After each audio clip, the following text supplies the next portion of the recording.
Hi students, in this video class I am going to teach you how to find the number of spectral lines when electron jumps from higher energy level to lower energy level. So for example, this is one energy level and this is another energy level. So during the de-excitation of electron from higher level to lower level, so here we can get a spectrum.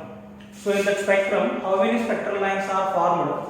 We can find by using this formula. So now the number of spectral lines formed during the jumping of electron from higher energy level to lower energy level, which is equal to n2 minus n1 into n2 minus n1 plus 1 whole divided by 2. So now where n2 is higher energy level, so it may be n2 and n1 is the lower energy level. And there is one more formula, guys. So now here this formula is used to find the number of spectral lines are formed during the de-excitation of electron from higher energy level to first energy level. Here which is important, from higher energy level to first energy level. First energy level. It may be used to find the number of spectral lines are formed during the jumping of electron from higher level to second level or higher level to third level or higher level to first level. But this one we can use to find the number of spectral lines are formed during the de-excitation of electron from higher level to first energy level. Only the first energy level. Okay. So now let us see one example. You see, guys. For example, let me take this is the first energy level, n equal to 1, and here this is n equal to 2, n equal to 3, and n equal to 4, and n equal to 5. So now an electron is jumping here from fifth orbit to first orbit, from fifth energy level to first energy level. So during the jump of electron from fifth orbit to first orbit, how many spectral lines are formed? Here electron is jumping to which level? First energy level. So we can use this formula, or you can use the above formula also. Now let me take this one. The number of spectral lines are formed. So now here from which state or which energy level electron is jumping as fifth one. So n equal to 5. So instead of n we have to take 5. So 5 minus 1 and n is there again into 5 by 2. So 5 minus 1 4. 4 into 5 by 2. 2 4 in 4 2 times will be cancelled. 2 into 5 10. So during the jumping of electron from fifth energy level to first energy level, we can get the number of spectral lines 10. So let me represent here the number of spectral lines. So first, guys, electron may jump directly from fifth orbit to first orbit, and electron may jump from fifth to second, and fifth to third, fifth to fourth. Next, electron jumps from 4 to 1, and next one 4 to 2, and 4 to 3. And electron jumps from third to 1, and next one third to 2, and next one 2 to 1. So now you have here 10 lines, 10 transitions, possible transitions. 1, 2, 3, 4, 5, 6, 7, 8, 9, 10. So guys, when electron jumps from higher energy level, that is fifth energy level to first energy level, so you can get maximum 10 spectral lines. So right, guys, the next concept, Bohr's atomic model. In order to overcome the limitations present in the Rutherford's atomic model, so it was proposed by Niels Bohr. So now, guys, in the limitations in the Rutherford's atomic model, the first one, he failed to explain the stability of atom and the formation of the line spectrum of hydrogen. So now, in order to explain both, it was proposed, guys. First, let us see the postulates given by Niels Bohr. Right, you see first one, in an atom, electron revolves around the nucleus in a fixed closed circular path. You see here nucleus present, around this nucleus, electron revolves in a circular path. That circular path is known as orbit or shell. Okay, and second point, These shells are represented with English alphabets K, L, M, N up to so on. And the next one numericals from n equal to 1, 2, 3, 4 and so on. Okay, so now this is the representation of the designation of the each shell with the English alphabets, and next one in the positive integers 1, 2, 3, 4 and so on. Okay guys. Next you see third point. This one is important. So here the major drawback of the Rutherford atomic model, he was failed to explain the stability of atom. How atoms are being stable, he could not explain properly. Now here he said regarding that, as long as electron revolves in these shells, electron neither losses nor gains the energy. So as long as electron is revolving in a particular path, so this electron neither loses the energy nor gains the energy. So these shells are known as stationary shells or stationary orbit. So as long as electron is moving in that particular path, so there is no chance for the emission of energy by the electron, and electron won't follow the spiral path and it won't fall into the nucleus of an atom. So electron, where it is revolving, where it is moving, or in which path that is moving, that path is fixed one. So in that electron, in that path, while moving the electron, it won't radiate the energy, it won't emit the energy, okay, and it won't fall into the nucleus. So with the help of this postulate, so here one of the major drawback, the stability of atom in the Rutherford atomic model was overcome by this model, Bohr's atomic model. And the next fourth one, the angular momentum of electron which is revolving around the nucleus in a particular path is equal to the integral multiple of h by 2 phi. Okay, so angular momentum. So you know guys already momentum means mass into velocity.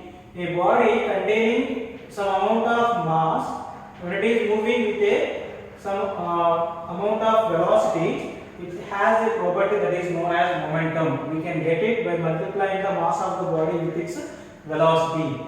Similarly, we have another property, that is angular momentum. Angular momentum means a body which is in circular motion, which is associated with the angular momentum. With some angle, the body is moving and that one has some mass and that is in motion, so contains velocity and that is in angular motion. So that's why here this one contains angular momentum. Now this angular momentum of electron is equal to the nh by 2 phi, or it is integral multiple of h by 2 phi. It means what? The angular momentum of electron, either it is equal to 1h by 2 phi or 2h by 2 phi or 3h by 2 phi. It won't be equal to the 1.5 h by 2 phi, 2.5 h by 2 phi and 3.5. Such kind of values do not exist. Okay. So now either the angular momentum is equal to 1h by 2 phi or 2h by 2 phi or 3h by 2 phi, and similarly we will get like this. So now here the angular momentum of electron which is revolving in the first orbit equal to how much? So now mvr is equal to nh by 2 phi. This point guys you can formulate like this. The angular momentum of electron is equal to nh by 2 pi, where n is equal to 1, 2, 3, 4, so on. So now the angular momentum of electron which is revolving in the first orbit, mvr1 is equal to, so now for first orbit n value equal to 1, so that is 1h by 2 pi. And the next one, the angular momentum of second orbit, mvr2 is equal to 2h by 2 pi. Angular momentum of the third orbit, so mvr3 is equal to 3h by 2 pi. Okay, so by substituting the h value, guys here h means Planck's constant, h value, and the next one pi value, we can find the numerical value. Okay, and the next one guys, this is the next one. electron excitation takes place when electron absorbs some radiation. So if an atom is exposed to the radiation, then the electrons present in the atom absorbs the energy and undergoes excitation. So now guys, here he told that these are fixed parts, so they have fixed amount of energy. Now let me take here, there is one path and here another path is there. Now here one electron is moving, so here electron contains fixed amount of energy. Now by absorbing the radiation, so now by absorbing the radiation by the electron, the energy of the electron increases. So due to the increase in the electron, this one excites to the higher energy level. Okay, so now here this excitation takes place by gaining the energy by electron. Okay, so now when it is before absorbing the energy, this electron won't emit the energy because this is revolving in a stationary orbit. Stationary orbit contains fixed amount of energy. So while electron is revolving in this one, it won't release the energy. But when we supply the external energy or some radiation on this electron, this one absorbs the radiation. By absorbing the radiation, its energy levels increases. So if its energy increases, this one has to jump to the higher energy level. So now here second one is the higher energy level. So by gaining the energy or radiation, this one undergoes excitation to the higher energy level.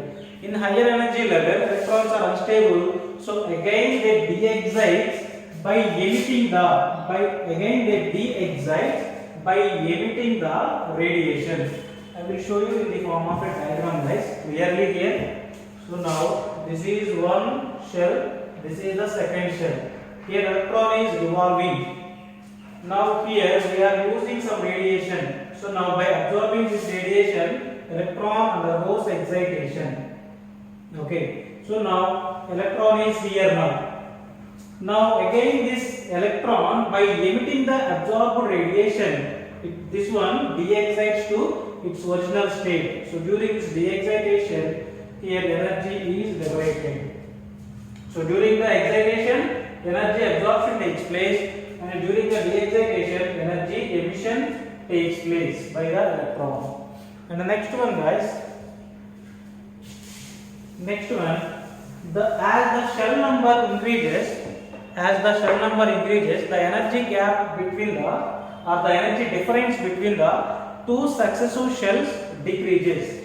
For example, you see this is the first one and second one, n value 1 and n value 2, and this is the third one, and next this is the fourth one. You see guys, here as the shell number increases, the energy gap, the gap between these two shells, successive shells, decreases.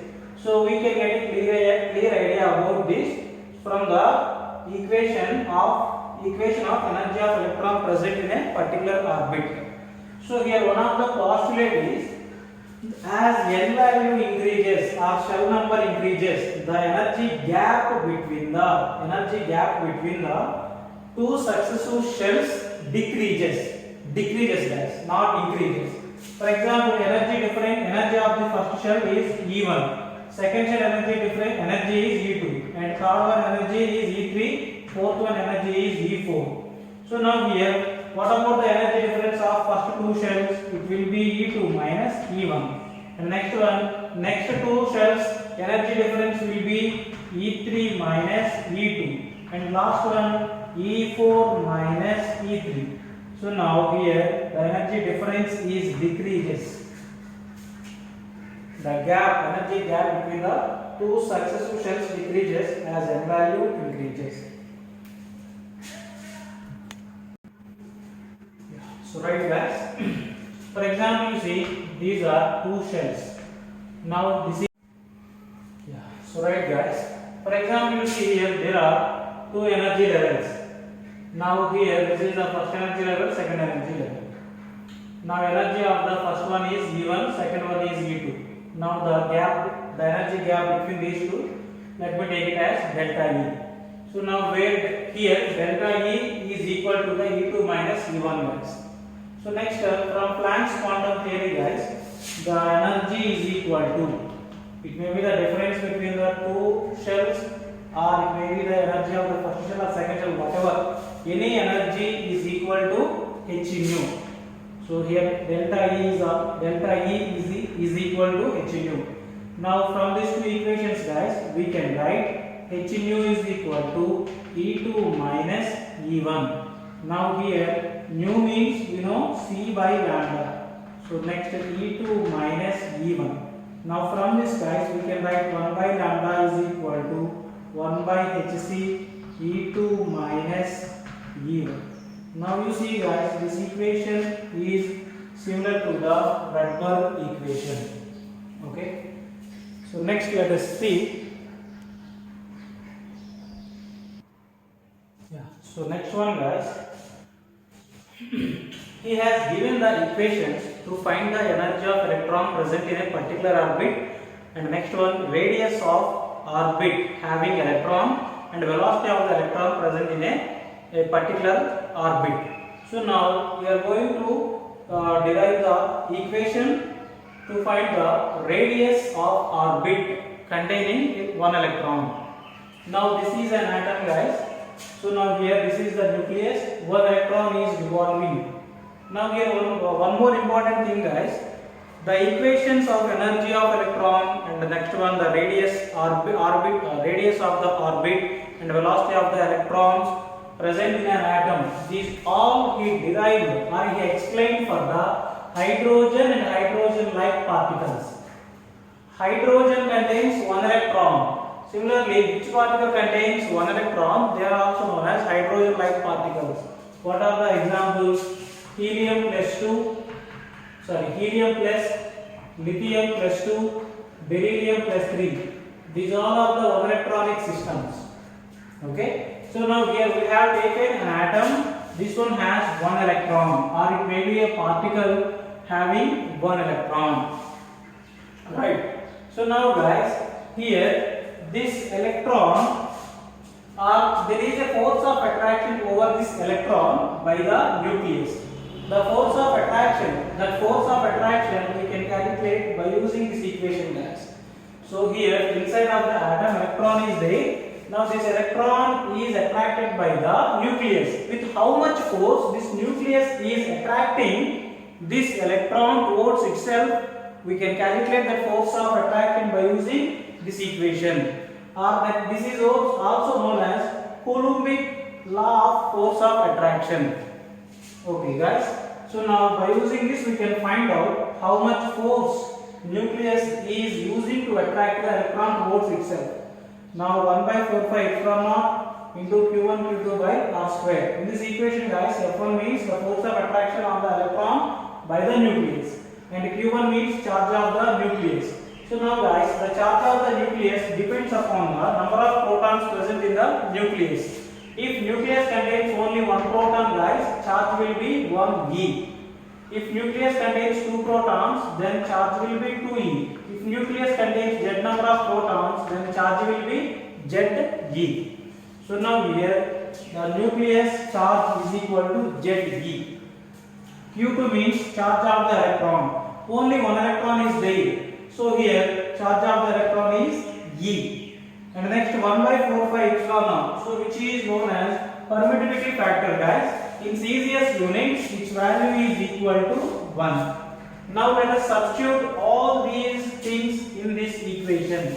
Now you will get F1 is equal to 1 by 4 epsilon naught, which is equal to 1. So no need to write that. And Q1 means what, guys? Ze. And the next one Q2 means what? E by R. Guys, here R means the distance between the nucleus and electron, gives the radius also. R is the radius of the orbit, or the distance between the nucleus and electron. So next, this one, guys, you can write like this. F1 is equal to Ze square by, so R square, guys. Ze square by R square. So now let us take it as equation number 1. So now, guys, this electron is not in static position. This is revolving around the nucleus. Okay. Now the body which is revolving around a particular body, upon that another force will be acted. That force is present in outward direction or exactly opposite to the nuclear force of attraction. Now here, upon this electron, some force will be acted. So that force acts outwards direction, or that is exactly opposite to the in which direction electron is attracted by the nucleus. However, the force which acts on the electron in outwards direction, that is known as a centripetal force. So now the centripetal force on electron is equal to the mv square by r. Let me take it as F2, guys. F2. So now this force and the next one, the nuclear force of attraction on the electron, both are equal. That's why electron neither fall into the nucleus nor move away from the nucleus.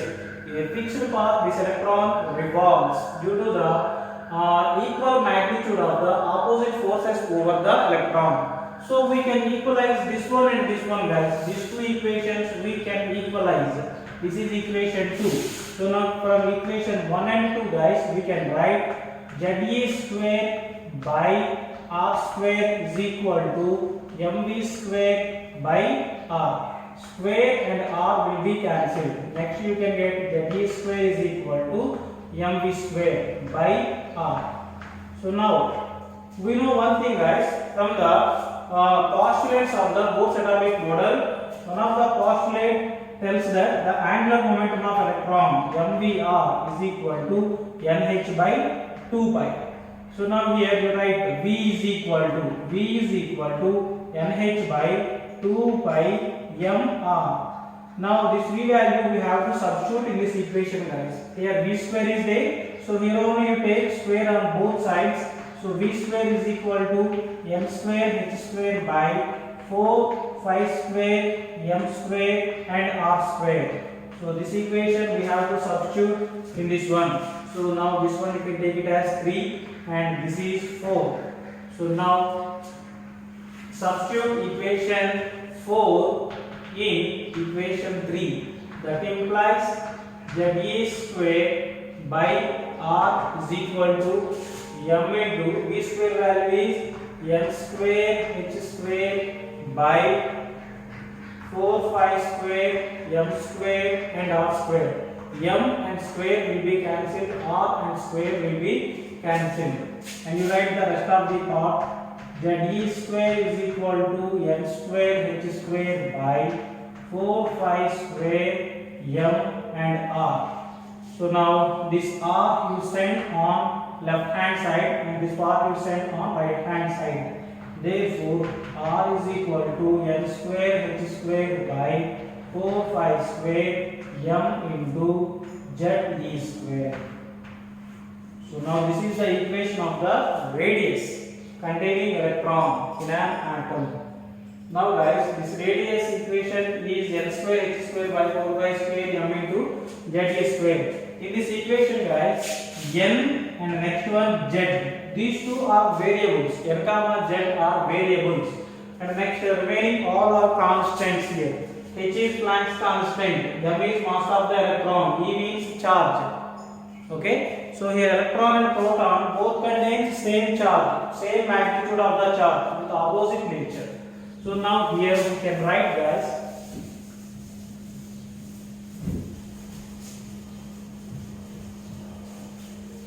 so here we can write r is equal to this equation.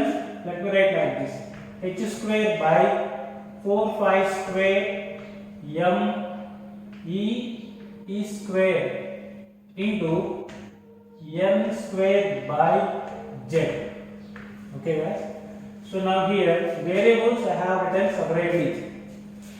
So now if you substitute all the values, constant values in this term, guys, you can get here 0.529 angstroms into n square by z. So now the radius of the orbit equal to 0.529 n square by z angstroms. For example, if you want the radius of the hydrogen first orbit, hydrogen's first orbit radius we want. In hydrogen atom, we want the radius of the first orbit. So then what should we do, guys? First we need to take the what is the atomic number of the Z is equal to 1, and we are talking about the first orbit. So n value equal to 1. So Z value, n value we have to substitute in this equation. Therefore, R is equal to 0.529 and n square means 1 square by Z. Z equal to 1 angstroms. So which is equal to 0.529 angstroms. So this is the radius of the first orbit present in the hydrogen atom. So right, guys, so now this one and this one. So these two are used to find out the radius of the orbit present in a one electronic systems. It may be hydrogen atom or helium plus lithium plus 2 and next one beryllium plus 3. Right, guys. Next one, equation for the velocity of electron in nth orbit of hydrogen or hydrogen-like particles. So this is a particle or a hydrogen atom having one electron, guys. Now we need to find the equation of the velocity of this electron. So first let me write, guys. One of the from the Bohr's postulate we know that mvr is equal to nh by 2 pi. So now here you send m and r on right hand side, then v is equal to nh by 2 pi mr. Now this equation you can write like this, guys. nh by 2 pi m into 1 by r. So now let us take this one as equation number 1. Now r means what, guys? Here r means radius of the orbit. The radius of the orbit contains electron. So now, guys, we know the radius. Already we have derived the equation for the radius of the orbit containing one electron is equal to r is equal to n square h square by 4 pi square m into 4 pi square m into ze square. Okay, ze square. So this is the radius equation, guys. So now here I want 1 by r value. So then you make it as 1 by r. Therefore 1 by r is equal to, it will be reversed. So 4 pi square m into ze square by n square h square. So now you can take this one as equation number 2. Now these two you substitute in equation number 1. That implies V, it means velocity of electron is equal to nh by 2 pi m into 1 by r. In this place you write this one 4 pi square m into ze square by n square h square. So here n and square will be cancelled, h and square will be cancelled. Next one, guys, this 2 in this one 2 times, 2 times, and 5 and square will be cancelled, m and m will be cancelled. Next you write v is equal to 2 pi ze square by nh. Now in this equation also, guys, you see z and n, these are variables and remaining all are constants. So now you substitute, let me write the separately all the variables and constants. So then 2 pi e square by h into z by n. So now if you substitute these values, guys, here you can get 2.18 into 10 power 6 meter per second z by n. This one you can write like this also. Velocity of the electron present in the particular orbit or nth orbit equal to 2.18 into 10 power 6 z by n meter per second. If we want velocity of electron in the first orbit of hydrogen atom. In the hydrogen atom, first orbit has electrons. Now we want its velocity. Then you have to substitute the z value of hydrogen and z value equal to 1. Therefore, velocity of the electron present in the first orbit of hydrogen equal to 2.18 into 10 power 6. Z value is 1, m value is 1 meter per second, which is equal to 2.18 into 10 power 6 meter per second. So this is the velocity of electron present in the first orbit of hydrogen atom.